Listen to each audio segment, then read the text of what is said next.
बहुत सारी ख़वातीन जब वो अपनी 40s में या लेट 40s में पहुंचती हैं और जब उनके पीरियड्स विदड्रॉ होना शुरू हो जाते हैं, उनका कोलेस्ट्रॉल के लेवल बढ़ना शुरू हो जाते हैं, उनकी इंसुलिन रेजिस्टेंस बॉडी में पड़ना शुरू हो जाती है, यानी कि वो मेनोपॉज़ की तरफ बढ़ रही होती हैं, तो उनमें अक्सर ख़वातीन बल्कि मोस्टली ख़वातीन बहुत सारी तब्दीलियाँ जिस्म में महसूस करती हैं। मिसाल के तौर पे उनका वज़न बढ़ना शुरू हो जाता है, उनका कोलेस्ट्रॉल के लेवल बढ़ना शुरू हो जाते हैं, उनकी इंसुलिन रेजिस्टेंस बॉडी में पड़ना शुरू हो जाती है, जिस्म में छाइयाँ पड़नी शुरू हो जाती हैं, मूड स्विंग्स होते हैं, मूड डिसऑर्डर्स होते हैं, बाल झड़ना शुरू हो जाते हैं।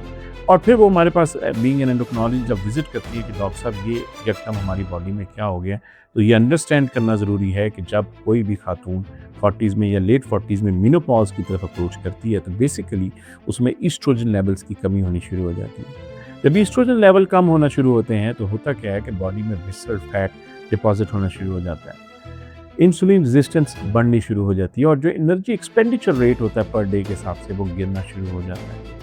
लिहाजा ये बहुत ज़रूरी है कि ये जो चेंजेस है इसके हिसाब से अपने हार्मोन्स को मुनासिब रखने के लिए, अपने जिस्म को एक ख़ास साख्त में महफूज रखने के लिए बहुत ही अहम चीज़ों का ख्याल रखें, जिसमें 5 अहम चीज़ें हम आज आपको साथ शेयर करेंगे। नंबर 1 आपकी डाइट है।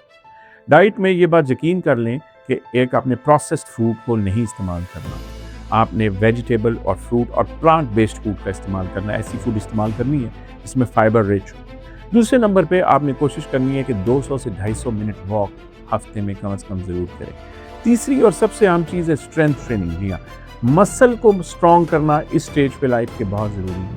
आप ज़्यादा नहीं तो 3 से 4 सेशन स्ट्रेंथ ट्रेनिंग करें। पानी का इस्तेमाल ज़्यादा से ज़्यादा करें, कोशिश करें 2 से 2.5 लीटर पानी का इस्तेमाल, स्पेशली गर्मियों में जहाँ बहुत ज़्यादा पसीना निकलता है, आप इस्तेमाल करें। और 5वें नंबर पे कोशिश करें स्ट्रेस लेवल जिस्म में कम करें ताकि आपका कॉर्टिसोल कम हो।